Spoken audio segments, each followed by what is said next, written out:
Madayaw ug maayong buntag kaninyong tanan. Magandang umaga sa inyo lahat. Let me first acknowledge the men and women of the Department of Education behind this significant event today, an event that we must admit is causing both excitement and a little bit of uneasiness or anxiety to some of our teachers, some parents, and maybe to some of our learners. Excitement because Brigada Eskwela activities all over the country always highlight the communal efforts of all education stakeholders to prepare our school for our learners. We would see parents who are excited, willing and happy to extend any help they could to ensure that our schools are ready to receive our learners from day one of the opening of classes and onwards to the school year. The collaboration between the parents, the teachers, local governments, and the entire community on Brigada Eskwela opens deeper and meaningful collaborations even until after the school year closes. Uneasiness or anxiety because of the peculiarity of our time now. We continue to face the threats of the COVID-19 pandemic along with many other unexpected challenges that hamper our daily progress for our learners. Monkeypox, baha, bagyo, earthquake, all of that will come.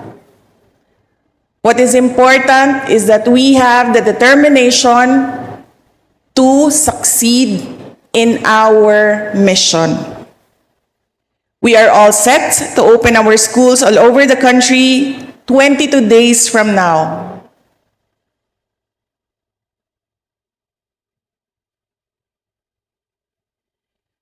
To address the valid concerns over COVID-19 transmission, we have laid down measures that will serve as our guide to prevent our children from contracting the virus.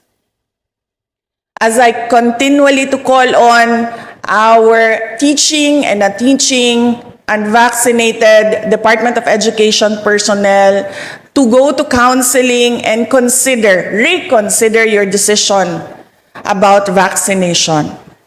Meanwhile, only last week, the province of Abra and other areas of northern Luzon were jolted by a powerful earthquake that affected more than 9,000 schools.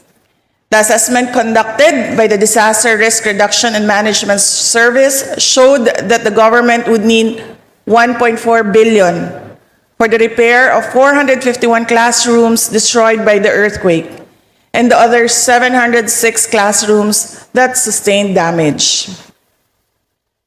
2 weeks ago, I also visited Clarin National School of Fisheries in Bohol and saw the traces of the destruction of Typhoon Odette that ravaged the island. But Typhoon Odette also destroyed many schools, not only in the Visayas, but also in Mindanao. We all know these problems and the other problems and challenges that the Department of Education and its partners are facing year in and year out. As mentioned by ASEC Bringas, we were in a meeting last week and I was telling our USECs and ASECs that we are in a quicksand. Hindi pa nga natin naayos at natapos ang destruction ng isang kalamidad, dumating na naman ang isa pang kalamidad. And we need more than 18 billion, excluding the 1.4 billion of damages from the Abra earthquake to get ourselves out of the quicksand of this year and last year. It does not include the things or the repairs that we have to do from 2016.